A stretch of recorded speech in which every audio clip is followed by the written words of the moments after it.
তো হ্যালো বন্ধুরা, সবাই কেমন আছো? আমি ভালো আছি এবং আজকে তোমাদেরকে দেখাবো যে কিভাবে প্রাইম লেভেল কমে গেলে আবার বাড়াতে হয়। তো তেমন কিছু করতে হয় না। তুমি যদি প্রাইম লেভেল কমার পর এক ডায়মন্ড টপ আপ করো কিংবা তার বেশি, তাহলে তোমার প্রাইম লেভেল আবারও বেড়ে যাবে, আগের মতো হয়ে যাবে।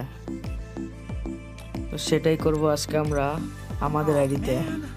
তো চলো ভিডিওটা শুরু করা যাক।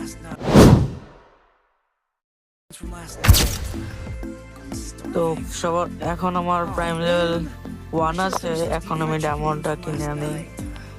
আমি কিনবো এখানে 50 ডায়মন্ড। তো দেখা করছি ডায়মন্ড কেনার পর।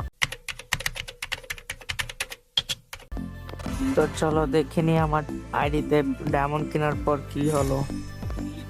তো 50 ডায়মন্ড যেগুলো কিনেছিলাম ওগুলো আমি খরচ করে ফেলেছি, রেকর্ড করতে ভুলে গেছিলাম। তো সেটা দেখার বিষয় না, এখন দেখার বিষয় আমরা কি হলো।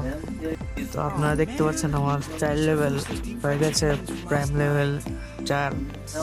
এখন আমার ইমোটও 4 দেখাচ্ছে, আইডিতেও 4।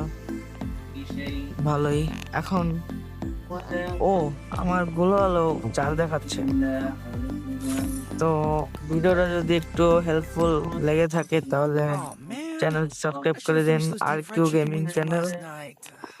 এখানে এরকম ভালো ভালো ভিডিও আসতে থাকবে ইনশাল্লাহ। আর সবাই ভালো থাকবেন। আল্লাহ হাফেজ।